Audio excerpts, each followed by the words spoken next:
Hello बच्चों, स्वागत है आपका हमारे चैनल स्कूल स्टडी 07 पर। मैं आपका अपना रवि धवन। आज हम करेंगे कक्षा 12 के बोर्ड पेपर हिंदी का सॉल्यूशन। ठीक है, चलिए आइए शुरू करते हैं। आपका एक बार फिर से स्वागत है। ये रहा आपका कक्षा 12 का बोर्ड पेपर, उच्च माध्यमिक परीक्षा 2024 हिंदी अनिवार्य। आपको टाइम मिला था 3 घंटे 15 मिनट। टोटल नंबर थे 80। चलिए शुरू करते हैं। आपका पहला प्रश्न था, अपने साथियों के प्रति श्रद्धा व सम्मान का भाव हो, निम्नलिखित में से किस शासन पद्धति को लेखक ने आवश्यक बताया है? इसका आंसर होगा जीवन को। दूसरा प्रश्न था आपका, निम्न में से किस पेड़ के फल इतने मजबूत होते हैं कि नए फूलों के निकल आने पर भी अपना स्थान नहीं छोड़ते? यह आपके पाठ भी है। इसका आंसर होगा शिरीष के फूल। ठीक है, शिरीष के फल। अगला प्रश्न आपका, बाण भट्ट के आत्मकथा उपन्यास के लेखक हैं? इसका आंसर होगा आपके हजारी प्रसाद द्विवेदी जी। आपका अगला प्रश्न है, खेत में पैदा होने वाला अन्न कुछ समय पश्चात समाप्त हो जाता है, किंतु निम्नलिखित में से जो रस कवि के अनुसार कभी चुकता नहीं है वो है आपका साहित्य रस, क्योंकि भोज्य रस खत्म हो सकता है। ठीक है, साहित्य रस कभी खत्म नहीं हो सकता। खेत में पैदा होने वाला अन्न एक लिमिट में आपके पास आपको मिलता है, वो खत्म भी हो सकता है, पर साहित्य रस की कोई सीमा नहीं होती और ये कभी भी खत्म नहीं होता। आपका अगला प्रश्न है, किस शायर की भाषा और प्रसंग सूरदास के वात्सल्य वर्णन की सादगी को याद दिलाते हैं? इसका आंसर होगा आपके फिराक गोरखपुरी जी। आपका अगला प्रश्न है, कवि गोस्वामी तुलसीदास के हृदय में निम्नलिखित में से किस समय करुण रस के बीच वीर रस के हृदय के रूप की अनुभूति प्रदर्शित होती है? करुण रस, करुण का मतलब ऐसी अवस्था होती है जिसमें सभी के रोने वाली कंडीशन हो। ठीक है, अब इसमें वीर रस, जब हनुमान जी संजीवनी लेकर आते हैं तो सबके चेहरे खिल जाते हैं, हनुमान जी की प्रशंसा होती है, तो इसका आंसर होगा हनुमान हनुमान का संजीवनी लेकर आना। ठीक है, आपका अगला प्रश्न 7वां प्रश्न है, निम्नलिखित में से भाषा का सीमित, अविकसित तथा आम बोलचाल वाला रूप कहलाता है? वैसे तो बोली है, पर बोली में भी रूप पूछा जाए तो इसका आंसर खड़ी बोली होता है। ठीक है, अब आपसे आगे इंग्लिश है। विजिलेंस शब्द का सही अर्थ है? आंसर होगा आपका सतर्कता। ठीक है, मैं उम्मीद करता हूं आपने पूरे में से पूरे सही किए होंगे। ठीक है, चलिए आगे देखते हैं। मुद्रित माध्यमों में सबसे बड़ी शक्ति यह है कि छपे हुए शब्दों में निम्नलिखित गुण होता है। मुद्रित माध्यम आपका स्थायित्व वाला होता है। ठीक है, अगला प्रश्न है, रेडियो पत्रकारों को निम्नलिखित में से किसका पूरा ध्यान रखना होता है? अपने श्रोताओं का। रेडियो है तो रेडियो को आप सुनते हो। ठीक है, रेडियो को पढ़ते नहीं हो। अगर दिया अखबार होता तो अपने पाठकों का, अगर दी टेलीविजन होता, दूरदर्शन होता तो अपने दर्शकों का। निम्नलिखित में से जो आत्मकथात्मक उपन्यास गाथा निश्चय ही किशोर होते विद्यार्थियों के लिए हम कदम बन सकती है? यह आपका पाठ है जूझ। ठीक है, निम्नलिखित में से दबे हुए स्वर में किसने पूछा मेहमान गए? ये पाठ आपने पढ़ा होगा अच्छे तरीके से, अच्छा है पाठ। इसका आंसर होगा यशोधर बाबू ने। अगले आपके रिक्त स्थान है, मौखिक भाषा को लिखित रूप के लिए लेखन चिन्हों का प्रयोग किया जाता है जिसे लिपि कहते हैं। दक्षता के लिए सही अंग्रेजी शब्द, यह आपका इफिशिएंसी होगा। ठीक है, इफिशिएंसी मीन्स होता है दक्षता। नक्षत्र हवा से बातें कर रहा वाक्य में, लक्षण शब्द शक्ति है। जब शब्दार्थ की व्यंजना अर्थ पर निर्भर करती है, उसका पर्याय देने पर भी अभिष्ट की पूर्ति हो जाती है, वहां व्यंजन नहीं व्यंजना शब्द शक्ति होती है। ठीक है, जहां वास्तविक विरोध न होते हुए भी विरोध का आभास हो, वहां विरोधाभास अलंकार होता है। भगवान भागे दुख जनता देश की फूले फले, भगवान भागे दुख जनता देश की फूले फले, इस पंक्ति में निहित अनुप्रांस अलंकार है। आगे आपके अपठित गद्यांश है। अपठित गद्यांश करने से पहले आपने, मैं मानता हूं ठीक ही किया होगा, फिर आगे भी आपको ध्यान रखना है। अपठित गद्यांश में पहले आपको पूरा गद्यांश एकदम शांत होकर आपको गद्यांश पढ़ना है। ठीक है, व्यक्ति को अपने जीवन में नाना प्रकार के लक्ष्य निर्धारित करने की अपेक्षा किसी एक उत्तम लक्ष्य को ही निश्चित करना चाहिए। जो व्यक्ति कई उद्देश्यों की पूर्ति का ख्वाब छोड़कर अर्जुन की तरह एक ही लक्ष्य को चिड़िया की आंख मानकर उस पर अपना सारा ध्यान केंद्रित करता है, निश्चय ही सफलता उसके चरणों को चूमती है। एक ही साथ दो घोड़ों पर सवार होने वाले को फिसलकर नीचे गिरना निश्चित है। किसी पेड़ के तने, डालियों, पत्तों, फूलों की अलग अलग सेवा करने वाले को फलों से वंचित ही रहना पड़ेगा, जबकि वह यदि मूल जड़ को ही सींचे तो उसे फल की प्राप्ति होनी है। अतः व्यक्ति को एक ही उद्देश्य की प्राप्ति हेतु प्रयत्न करना चाहिए। पहला आपका प्रश्न है, व्यक्ति को अपने जीवन में सफल होने के लिए क्या निश्चित ही करना चाहिए? तो इसका बिल्कुल आपका सही आंसर होगा, लक्ष्य निर्धारित करना चाहिए। दूसरा प्रश्न है, नैन शब्द का पर्यायवाची शब्द गद्यांश में से छांट कर लिखिए। बच्चों, नैन का लोचन भी होता है, पर यहां अपने गद्यांश में है आंख, तो इसका सही उत्तर क्या होगा? आंख। ठीक है, चलिए आगे प्रश्न देखते हैं। मैं थोड़ा जूम कर देता हूं, आपको अच्छे तरीके से दिख जाएगा। फल की प्राप्ति किसको सींचने से होती है? तो फल फूलों को सींचने से नहीं होती, मूल जड़ को सींचने से फल की प्राप्ति होती है। इस गद्यांश से छांटकर उपेक्षा शब्द का विपरीतार्थ, मतलब आपको विलोम लिखना था, होगा अपेक्षा। चिड़िया की आंख में निहित प्रतीकात्मक अर्थ को लिखिए। प्रतीकात्मक अर्थ होगा इसका लक्ष्य निर्धारित करना। अब सबसे इंपॉर्टेंट पॉइंट अपना अंतिम प्रश्न है, उपयुक्त गद्यांश का उपयुक्त शीर्षक लिखिए। जो काफी भैया बिन गलत लिखते हैं, गद्यांश में जो भी शब्द आपको बार बार देखने को मिल रहा है वही गद्यांश का उचित शीर्षक होता है। यहाँ पद्यांश में अवश्य ही आपको कुछ शब्द बार बार देखने को नहीं मिलेंगे, तो पद्यांश में आपको थोड़ा सोचने की आवश्यकता है। आपको 4-5 बार पद्यांश पढ़ना पड़ेगा, जब जाके आपको शीर्षक मिलेगा। पर गद्यांश में जो भी शब्द आपको बार बार दिख रहा है, तो एक बार मैं फिर से आपको गद्यांश दिखा देता हूँ। ठीक है, एक बार फिर से देखिए, आपको बार बार लक्ष्य लक्ष्य लक्ष्य देखने को मिलेगा, तो गद्यांश का अपना उचित शीर्षक क्या होगा? लक्ष्य। ठीक है, मैंने और भी शीर्षक लिखे हैं, लक्ष्य, जीवन का लक्ष्य निर्धारण या लक्ष्य निर्धारक, ये सब अपने इस गद्यांश के शीर्षक हो जाएंगे। अगला अपना अपठित पद्यांश, इसे भी हम पहले पढ़ते हैं। अपने नहीं अभाव मिटा पाया जीवन भर, पर औरों के सभी अभाव मिटा सकता हूँ। तूफानों भूचालों की भय छाया में मैं ही एक अकेला हूँ जो गा सकता हूँ। मेरे मैं की संज्ञा भी इतनी व्यापक है, इसमें मुझसे अगणित प्राणी आ जाते हैं। मुझको अपने पर अदम्य विश्वास रहा है, मैं खंडर को फिर से महल बना सकता हूँ। जब जब भी मैंने खंडर आबाद किए हैं, प्रलय मेघ भूचाल देख मुझको शर्माए। मैं मजदूर मुझे देवों की बस्ती से क्या, अगणित बार धरा पर मैंने स्वर्ग बनाए। ठीक है, कवि ने किसके अभाव मिटाने की बात कही है? तो कवि अपने ही अभाव मिटाने की बात कह रहा है। जीवन में कवि ने खंडर से महल बनाने हेतु किसकी आवश्यकता पर बल दिया है? तो बच्चों, ये है आपका अदम्य विश्वास। मैं एक बार फिर कह रहा हूँ, आपको अपने ऊपर अगर विश्वास है तो हाँ, आप अपना लक्ष्य निर्धारित करोगे, अवश्य ही करोगे। 100% आप अपना लक्ष्य निर्धारित करके ही दम लोगे, अगर आपको अपने ऊपर अदम्य या आत्मविश्वास है तो। अगला प्रश्न है, अदम्य व्यक्ति को देखकर कौन कौन शर्माते हैं? तो ये आपको लास्ट की जो तीसरी लाइन इसमें देखने को मिल जाएगा, प्रलय मेघ भूचाल। ठीक है, इसका मीनिंग ये है कि जो व्यक्ति अपने ऊपर विश्वास रखता है, आत्मविश्वास से चलता है, उसके आगे प्रलय मेघ भूचाल सब शर्मा जाते हैं। ठीक है, मतलब कि उसके रास्ते में कुछ भी नहीं आता। जीवन में सुधार हेतु किसका अधिक महत्व बताया गया है? आत्मविश्वास का या आपके अदम्य विश्वास का?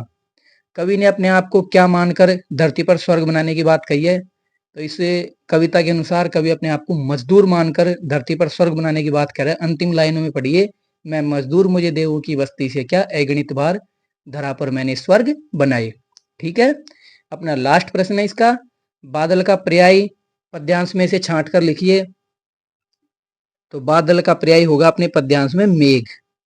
ठीक है, चलिए आगे के प्रश्नों पर चलते हैं। आपका अगला प्रश्न है, ये आपको 40 शब्दों में उत्तर देने हैं। ठीक है, पत्रकार कितने प्रकार के होते हैं? प्रकार लिखते हुए उनकी परिभाषा लिखिए। तो बच्चों, ये पत्र नहीं पूछा है, कुछ भैया बहनों ने जल्दबाजी में कर दिया होगा। पत्र 2 प्रकार के होते हैं, औपचारिक अनौपचारिक। नहीं, देखो ऐसी गलती होती है, मैं मानता हूँ गलतियां होती है, पर आप थोड़ा शांति से अगर पेपर दोगे, अच्छे तरीके से पेपर को पढ़ोगे, तो ऐसी गलतियां आपसे नहीं होंगी। कोशिश करनी है। ठीक है, मेरे से भी होती है, अभी भी होती है कुछ गलतियां, फिर भी कोशिश करते रहिए, क्योंकि मंजिल मिले ना मिले ये तो मुकद्दर की बात है, पर हम कोशिश भी ना करें ये गलत बात है। ठीक है, ये मेरा मानना है। तो आपके पत्रकार 3 प्रकार के होते हैं, ठीक है? पूर्वकालिक, अंशकालिक, और आपको इनकी परिभाषा भी लिखनी थी। मैंने यहाँ शॉर्ट में लिख दिया है। लेखक ने महावारी की रात्रि में विभीषिका को ललकार कर चुनौती देने वाली शक्ति को ढोलक के माध्यम से किस प्रकार वर्णित किया है? तो ये आप वो अपना पाठ याद कीजिए जिसमें महावारी फैल जाती है और अपने ढोलक बजाते हैं, ठीक है? वो संजीवनी की तरह काम करती है। पाठों से आपके प्रश्न है। यहाँ मैं इनके जवाब नहीं लिख सकता, बहुत बड़े-बड़े जवाब हैं। 40 शब्द का मीनिंग है, कम से कम आपको 4 से 5 लाइन लिखनी है। बादल राग कविता में क्रांति आकांक्षी वंचितों के प्रतिनिधित्व की अनुगूंज को स्पष्ट कीजिए।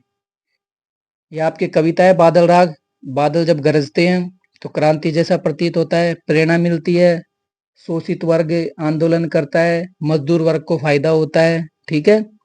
किसान वर्ग उत्तेजित होता है, अपने फसलें लहलाने लगती है। अगला प्रश्न आपका, सिंधु सभ्यता में आकार की भव्यता के स्थान पर कला की भव्यता दिखाई देती है, पाठ के आधार पर लिखे। यह आपकी जो सेकंड बुक है उसका प्रश्न है। इसमें आपको सिंधु घाटी सभ्यता की विशेषताएं लिखनी थी। तो सिंधु घाटी सभ्यता सुख सुविधाओं से संपन्न सभ्यता है। नालियों को एकदम व्यवस्थित किया गया है, नालियों को ढक दिया गया है, आपके तांबे का प्रयोग किया गया है, चौकोर पर काटने वाली सड़कें हैं, ठीक है? वो सब आपको यहाँ लिखना था। स्नानागार बना रखे हैं, वहां की जो बाजार व्यवस्था है वो उत्तम प्रकार की है। अगला आपका प्रश्न है, जूझ कहानी के लेखक के अनुसार दादा के जीवन शैली की दिनचर्या के बारे में लिखिए। तो खेतों में काम करते थे, ये सब आपको दिनचर्या इसमें लिखनी है 40 शब्दों में। शब्दों का आपको विशेष ध्यान रखना है, ठीक है? अगर ये 40 की जगह 50 शब्द होते हैं तो ठीक है, पर अगर ये आप 1 या 2 लाइन लिख के आते हैं तो हो सकता है कि एग्जामिनर आपको 1 ही नंबर दे। अगला आपका प्रश्न है, प्रश्न से पहले लिख रखा है खंड से प्रश्न संख्या 10 से 13 के उत्तर 60 से 80 शब्दों में लिखिए एवं 14 से 15 के उत्तर लगभग 100 शब्दों में लिखिए। नील जल में या किसी की गोर झिलमिल देह जैसी हिल रही हो, उषा कविता के आधार पर इस पंक्ति को स्पष्ट कीजिए। तो ये आपके पाठ में से है, ठीक है? हम इन्हें पानी नहीं देंगे तो इंद्र भगवान हमें पानी कैसे देंगे? यह भी आपके पाठ का प्रश्न है। मिक्सचर मत पिलाइए गुरुदेव, चाय मुट्ठी लड्डू बस इतना ही सौदा है। ये यशोधर बाबू वाले पाठ में से है।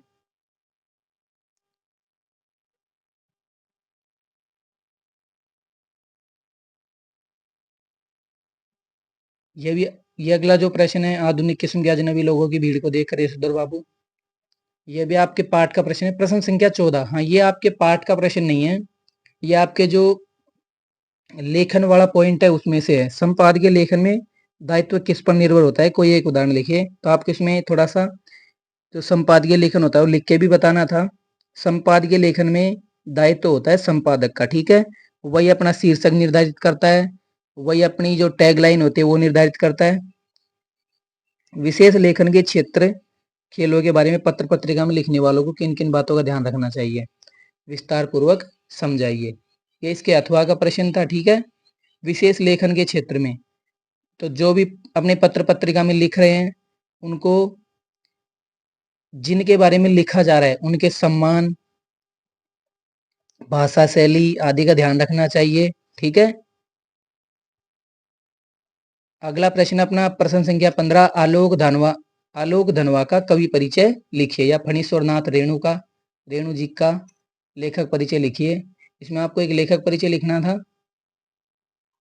अगला देखिए प्रश्न संख्या 16, निम्नलिखित पद्यांश की सप्रसंग व्याख्या कीजिए। मैं जला हृदय में अग्नि दहा करता हूँ, सुख दुख में मग्न रहा करता हूँ, जग भव सागर तरने को नाव बनाए, मैं भव मौजों पर मस्त बहा करता हूँ, मैं यौवन का उन्माद लिए फिरता हूँ, उन्मादों में अवसाद लिए फिरता हूँ, जो मुझको बाहर हंसा रुलाती भीतर मैं हाय किसी की याद लिए फिरता हूँ। इसके आपको सप्रसंग व्याख्या करनी थी, आपको बताना था किस पाठ से अपनी ये लाइनें ली गई है, ठीक है? इन लाइनों का क्या अर्थ है, कवि क्या कहना चाह रहा है। अथवा वाला प्रश्न अपना, ऊपर से ठीक ठाक पर अंदर से, मैं तो उसमें बात में जो एक शरारती बच्चे की तरह मुझसे खेल रही थी, मुझे पसीना पहुंचते देखकर पूछा, क्या तुमने भाषा को सहूलियत से बरतना कभी नहीं सीखा? ठीक है, इसका भी आपको भावार्थ करना था। चलिए अब अपने अंतिम प्रश्नों पर चलते हैं। अंतिम पेज है।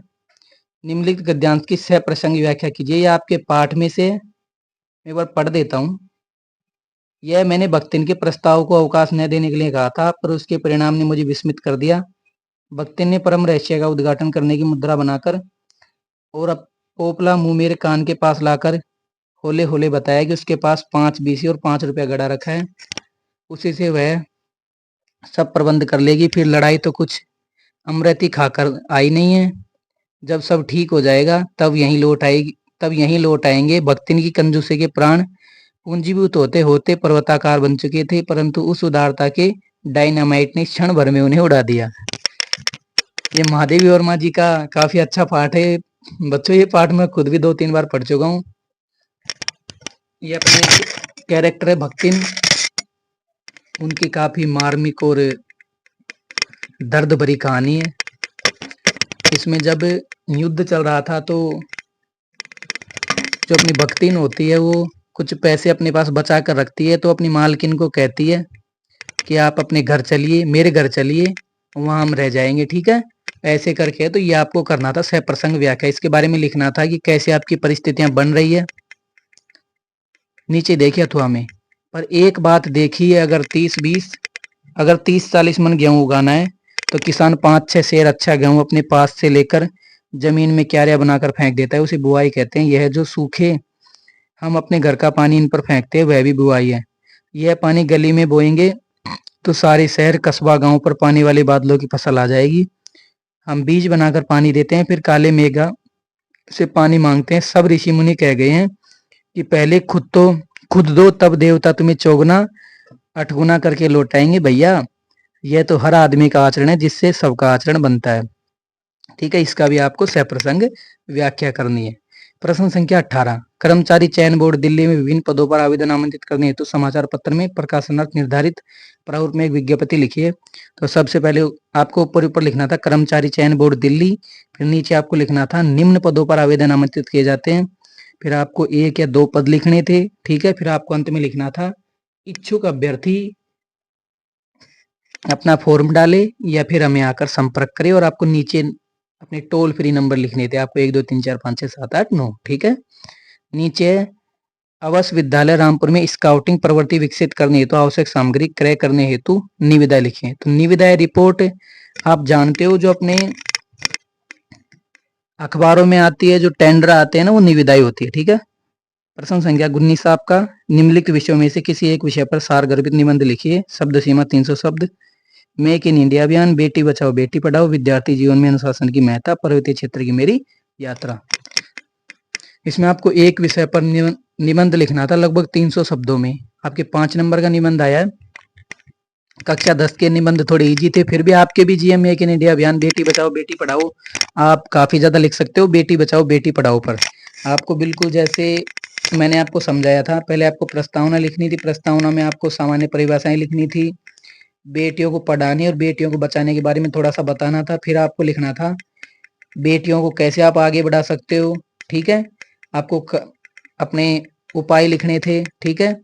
बेटियों जो कन्या भ्रूण हत्या हो रही है उसके बारे में लिखना था, और अंत में आपको लिखना था उपसंहार कि बेटियां परिवार की खुशियां हैं, ठीक है। ऐसी आपको लाइनें लिखनी थी। आपको कम से कम 3 पेज जरूर बनने थे निबंध में।